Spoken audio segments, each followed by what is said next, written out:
Te presentamos un nuevo capítulo de Economía en Andaluz, el podcast económico de Europa Press Andalucía.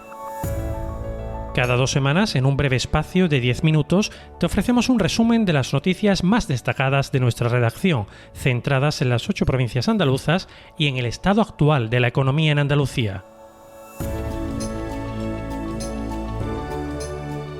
Este episodio lo abrimos con las últimas lluvias en Andalucía, que están aumentando considerablemente las reservas de agua en la región, por encima ya de la media de los últimos 10 años. Unas lluvias tan demandadas, pero que han causado, sin embargo, numerosas incidencias en la comunidad, como el desalojo de vecinos ante la crecida de los ríos o incluso el fallecimiento de un matrimonio en Sevilla, arrastrado por la corriente de agua cuando iban en su vehículo, al igual que diferentes daños en los cultivos. Además, abordaremos el posible arancel de Trump a productos alcohólicos europeos o la presencia esta semana de Pedro Sánchez y Juanma Moreno en una promoción de 200 viviendas públicas en Sevilla, entre otros temas. Economía en Andaluz llega a tus oídos gracias al patrocinio de la Asociación de Trabajadores Autónomos ATA. Tal y como le hemos contado en Europa Press, los embalses andaluces superan el 50% de su capacidad con las últimas lluvias, después de ganar unos 800 hectómetros cúbicos en una semana. Nos cuenta todos los detalles nuestro compañero en Europa Press, Antonio Torné. La sequía da una tregua en Andalucía con los embalses por encima ya de la media de los 10 últimos años. Para que nos hagamos una idea, si ahora acumulan unos 5.300 hectómetros cúbicos, 2024 comenzó con 2.140 en las reservas, pero estas borrascas también han causado numerosos problemas en las ciudades y en el campo, como las 300 hectáreas de fresas en la provincia de Huelva, que quedaron afectadas tras el paso este martes de 2 tornados. Precisamente los agricultores andaluces advierten de daños en diferentes cultivos y de retrasos en la recolección y siembras, aunque hacen de todas formas un balance positivo de estas lluvias. Escuchamos a Félix García de Leyaristi, de Asaja Andalucía, y Eduardo López de COAG. Está habiendo daños en las hortalizas, las patatas, por ejemplo, pues se van a pudrir porque están bajo agua. Está habiendo problemas en recolección de cítricos, hay mucha naranja del árbol pendiente de recolectar y eso tiene su fecha y si se pasa, pues eso se va a perder. Por tanto, ahí hay preocupación. Lógicamente, se están anegando algunas explotaciones y esto está, perjudicando la siembra de los cultivos de primavera. Pero en general tenemos que destacar como positivo que estas lluvias hayan venido para superar una situación crónica de sequía extrema que estaba sufriendo Andalucía en los últimos 5 años. La irregularidad de las lluvias de las últimas semanas, menos abundante en el extremo oriental de Andalucía, como es habitual, ha vuelto a poner de relieve la necesidad de mejorar las infraestructuras hídricas. Tanto Andalucía como Murcia y Valencia, las comunidades del sureste español, han reclamado al Gobierno una planificación hídrica nacional que garantice el agua en esta zona. Habla el responsable del área de la Junta, Ramón Fernández Pacheco. Lo que reclamamos desde el sureste español es algo tan evidente como que allí donde sobra agua se traslade a las zonas que la necesitan. Que exista una planificación nacional con una serie de infraestructuras declaradas de interés general del Estado que han de acometerse. En Andalucía recuerdo más de 100 obras declaradas de interés general del Estado que todavía no se han ejecutado. Y que trasvases históricos como el del Tajo Segura, que han garantizado el porvenir, la supervivencia, la prosperidad de esta zona de nuestro país desde hace tanto tiempo, pues se mantengan, se protejan, se cuiden y se impulsen. Además de la lluvia, otro tema que ha vuelto a tener cola en las últimas semanas son los aranceles de Donald Trump a productos extranjeros. Ahora la preocupación se ha extendido al sector del vino ante la amenaza de imponer una tasa al 200% a bebidas alcohólicas de Francia y otros países europeos, sin detallar el mandatario cuáles de ellos se verían afectados. César Saldaña, presidente del Consejo Regulador del Vino de Jerez, territorio de alta tradición vitícola y que tiene a Estados Unidos como uno de los principales destinos de este producto, informaba a Europa Press de hasta 10 millones de euros en riesgo por este anuncio. Algunas bodegas están pensando en adelantar ya las exportaciones para, no verse afectadas por estos aranceles, pero bueno, ahora mismo también esos movimientos están muy afectados por la incertidumbre, ¿no?, de que se trata solamente de una amenaza.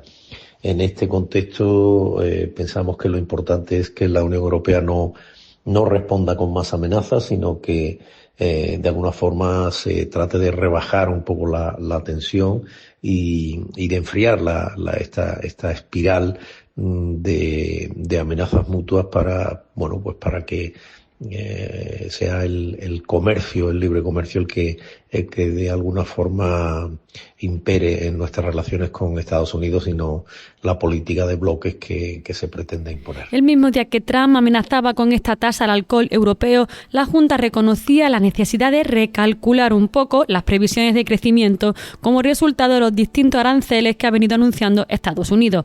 Esto explicaba el presidente de la Junta de Andalucía, Juanma Moreno, que aboga en este sentido por empezar a virar hacia el mercado asiático. Pero es verdad que tenemos también que empezar a virar hacia países, especialmente en Asia, donde tenemos mercados que son mercados que muchos de ellos son maduros, mercados que aprecian mucho los productos andaluces.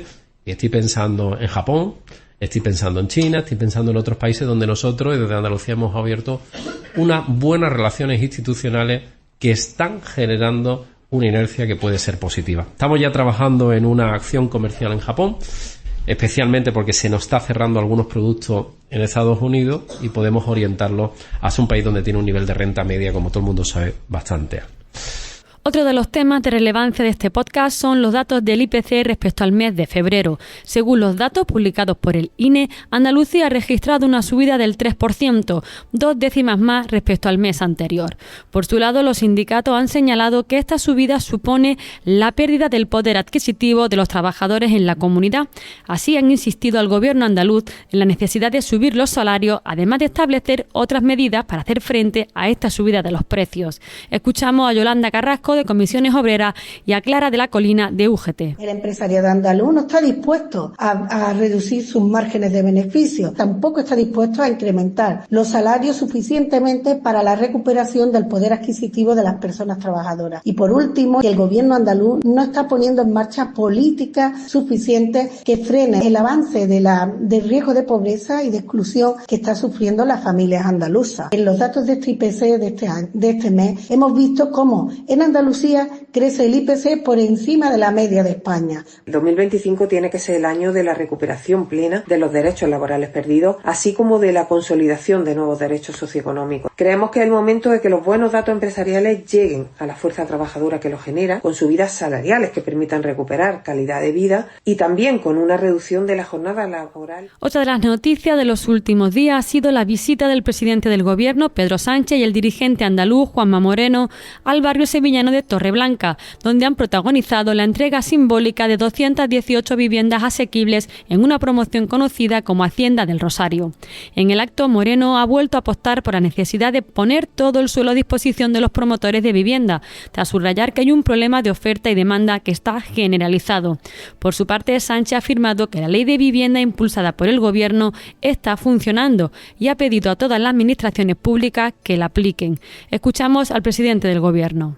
Pero una buena ley no vive solo de su filosofía, vive de los resultados que ofrece. Y la ley de vivienda los está dando allí donde se está aplicando. La ley de vivienda, por tanto, funciona. Por ejemplo, en Cataluña los precios han bajado una media del 3,7% en las zonas tensionadas y un 6,4% en una ciudad altamente tensionada como es la ciudad de Barcelona. Y además, en contra de lo que vaticinaron algunos, no solo hay más pisos en alquiler, sino, y esto es lo importante, los contratos son más estables porque desaparecen los incentivos perversos para especular con el alquiler y también, lógicamente, con la compraventa de esas viviendas. Por eso, me gustaría instar a todas las administraciones públicas a que apliquen la ley de vivienda, para dar soluciones a los ciudadanos y ciudadanas que demandan de las administraciones esa colaboración y la aplicación de leyes que sean en su propio beneficio. Y cerramos este episodio con la inauguración de la New Space and Solution en Sevilla, un evento internacional dedicado a la modernización industrial en el ámbito aeroespacial.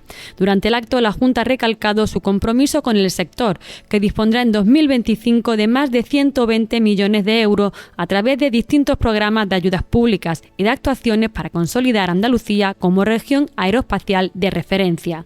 Así lo explicaban el consejero de Industria, Jorge Paradela, y la viceconsejera de Universidad, Lorena Garrido. Les habla Ana Marchal, redactora de Economía en Europa Press Andalucía, junto a Antonio Torné y Paula Sánchez en el guión. Nosotros estamos tratando de impulsar al máximo que el tejido aeronáutico andaluz se adentre en las nuevas capacidades que requiere la industria del espacio, y para ello tenemos en marcha una convocatoria por 16 millones de euros para desarrollar sistemas satelitales netamente andaluces y, como decía, estamos tratando desde el Gobierno de Andalucía también con en colaboración con la Consejería de Universidades e Innovación, de impulsar todo lo necesario para que Andalucía no se quede atrás en este campo, sino que al contrario tenga un papel protagonista. Desde la Consejería igualmente apostamos por tanto la importancia de la investigación y de la innovación en el ámbito, creando un ecosistema de valor y de crecimiento cualitativo que nos genere talento y crecimiento económico en nuestra tierra. Puedes consultar todas estas noticias en la descripción de este capítulo y a través de la sección Andalucía de nuestra web europapress.es. Encontrarás un enlace para suscribirte a este podcast a través de tu agregador preferido en europapress.es/podcast, donde también encontrarás el resto de programas de nuestro catálogo sonoro.